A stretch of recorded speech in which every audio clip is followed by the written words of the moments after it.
kung ilang rejections na rin na nadaan sa akin, ilang beses na rin po akong natalo, ganun, pero yun po, makapal talaga mukha ko.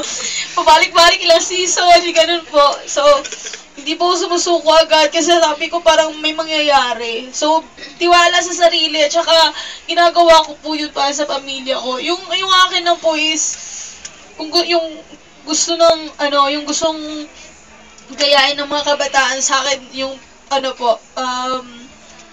isipin po yung pamilya. Yung ganun po. Hindi po yung selfish lang dahil gusto sumikat, ganun. Ang akin po, gusto ko po sumikat para makatulong po sa pamilya ko po. Thank you. Binaiyak mo ako. Hindi maaalis na maikumpara yung career path mo kay whoever din sa YouTube. Komportable ka ba sa comparison with her? So, or you don't like to be compared sa kanya? Hindi po kasi, parang hindi po kasi, syempre po, malayo na po yung narating niya, tapos ako nagsisimula pa lang, tapos nakumpara na po ako agad. Bakit yung ibang nakapag-ele, hindi kinukumpara sa kanya? Sabi ko, bakit ako?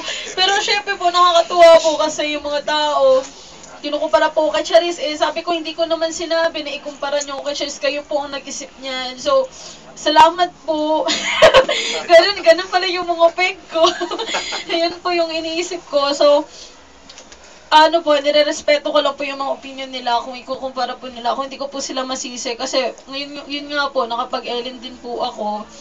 So, no comment. Idol ko po si Charis fan niya po ako. So tingin mo, mas magaling? Ay, ko! Ay, ba't iba po kami yung mga style? Tayo lang naman. Pero lalabas! Tayo lang naman. Who do you think is the better singer? Kasi may iba't iba po kami yung style. Si Charis, ang galing niya po talagang mag-perform, ganun po. Oh my God! Parang yan lang. Hindi po, magaling po talaga si Charis. Ako po, nagpa-practice pa lang po ako.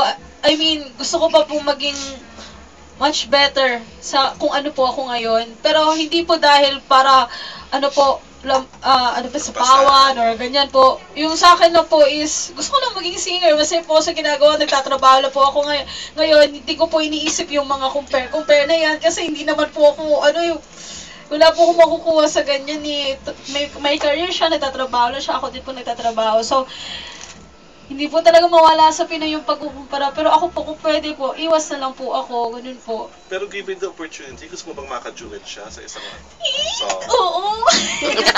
Idol ko po siya Sinabi ko po sa kanya yun, ilang beses, kahit nung X Factor, nag-join po ako. Sinabi ko yung X Factor. Okay lang. Ayan. Nung tinanong niya po ako sa stage, sinong idol mo? Sino yung mga inspiration? Sabi ko, ikaw! Sabi ko sa kanya doon, sabi niya, kaya po, naka 4 yeses po ako sa X Factor. Tapos sabi niya, parang po ako, mas naging idol ko siya nung sinabi niya, I think you'll be the next me. Sabi niya, nag-join po ako sa X Factor.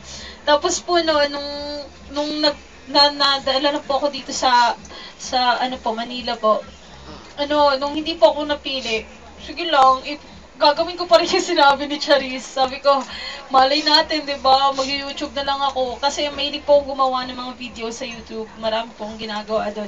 Tapos po yun, buti na lang talaga. Sa dinami-dami videos na na-upload ko po, yung hindi ko pa upload yung nasa bigat. Yung ibang tao po yung nag-upload. Pero thankful pa rin po ako dahil napansin ako ni Iwan.